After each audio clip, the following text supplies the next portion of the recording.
Olá, sejam bem-vindos. Este é o canal Prosa Sem Censura e nós estamos aqui para uma conversa sobre liberdade de expressão e censura. Esse projeto é uma iniciativa do Núcleo de Apoio à Pesquisa, Observatório de Comunicação, Liberdade de Expressão e Censura da USP. Esse observatório, o OBCOM USP, trabalha com as questões da liberdade de expressão e da censura desde 2000. Nós somos uma equipe grande, já passaram pelos nossos projetos mais de 80 pesquisadores e nós vimos sempre defendendo a liberdade de expressão e tentando entender o que é a censura e como agem os censores e quem usa a censura como um recurso de poder, de autoridade, de intervenção na sociedade. O OBCOM, ele surgiu a partir de um grande arquivo que era de nossa responsabilidade aqui na ECA USP, que é o arquivo Miroel Silveira. Quem foi Miroel Silveira? Miroel Silveira foi um professor do Departamento de Artes Cênicas aqui da ECA USP. Ele era diretor, ator, tradutor, crítico de teatro, professor, e ele estava acostumado a lidar com a censura, porque uma série de peças nas quais ele trabalhou como tradutor, como produtor, como diretor, ele tinha que levar ao serviço de censura do Departamento de Diversões Públicas do Estado de São Paulo. Naquela época, era a censura prévia, isto é, shows, espetáculos, livros, musicais, antes de serem apresentados ao público, tinham que ser submetidos à censura prévia desse serviço de censura. Então, Miroel Silveira já estava acostumadíssimo com esses procedimentos.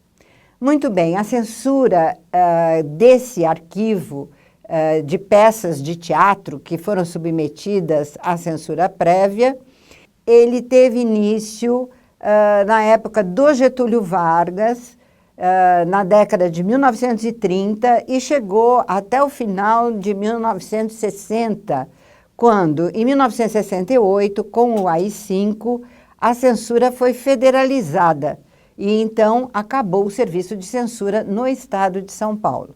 E isso não era apenas a censura ao teatro. O arquivo Miroel Silveira recebeu o nome de Miroel Silveira porque esse professor de quem nós estamos falando foi ao serviço de censura na década de 1980, quando ele via que a redemocratização do país ia acabar com a censura oficial ou estatal, como nós chamamos.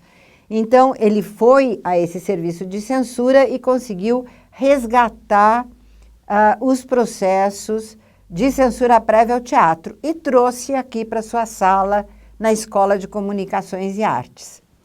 Isso impediu que esse arquivo fosse destruído. É o mais completo arquivo de censura que nós temos no país.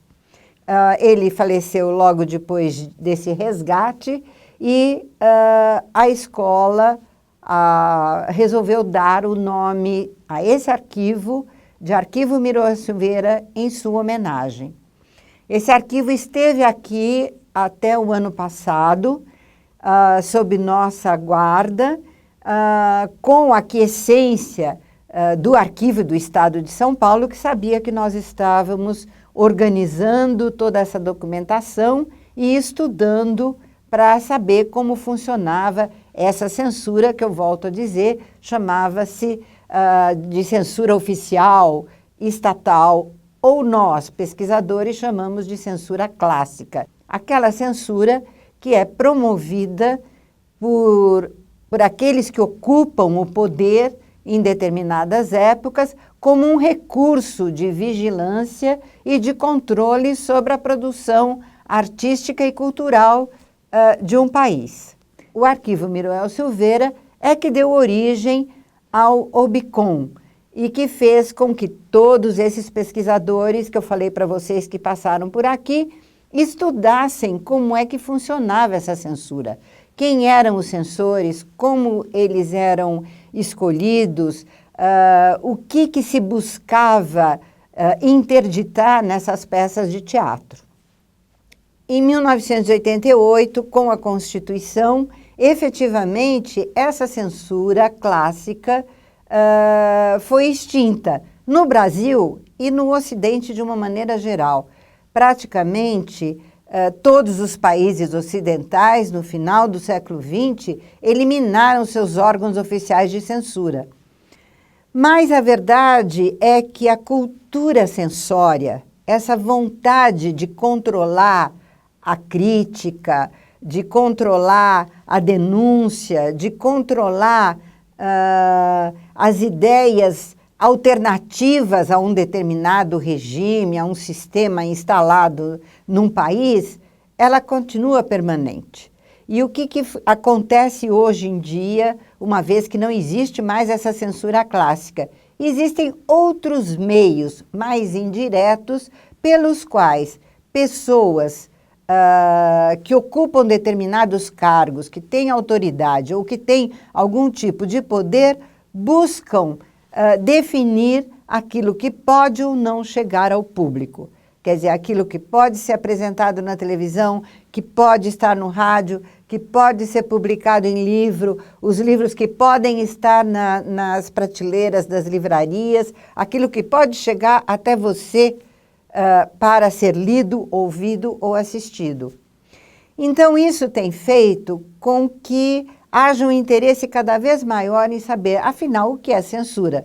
Porque a palavra censura é uma palavra de uso comum. Se um pai proíbe um filho de fazer alguma coisa, o filho fala, não, você está me censurando. Mas, na verdade, nós estamos aqui na Escola de Comunicações e Artes falando de censura não desse ponto de vista privado, particular, familiar. Nós estamos falando de censura como uma arma de ascensão ao poder e de permanência no poder. Então, é da censura de caráter político que nós estamos falando.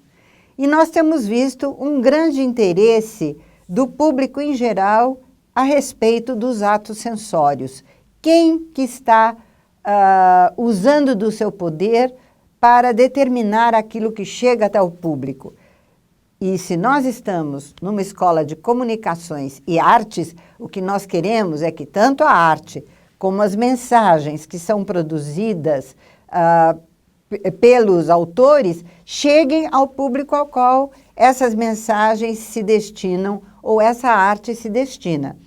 Nós resolvemos abrir esse canal e criar o Prosa Sem Censura, que visa trabalhar com essas questões atuais que envolvem a liberdade de expressão e a censura.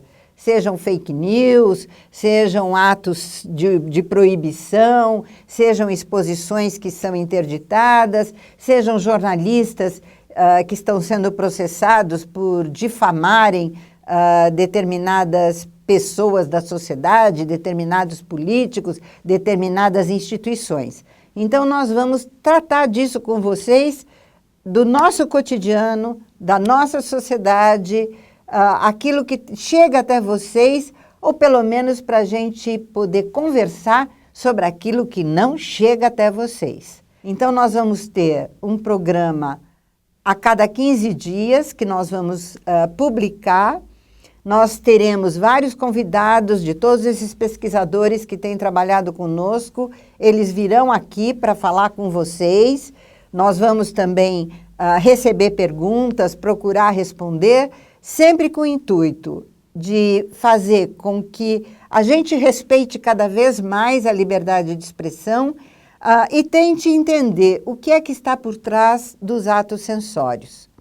Conto com vocês, inscrevam-se no canal, deem o seu like, ativem suas notificações e vamos esperar também os e-mails de vocês.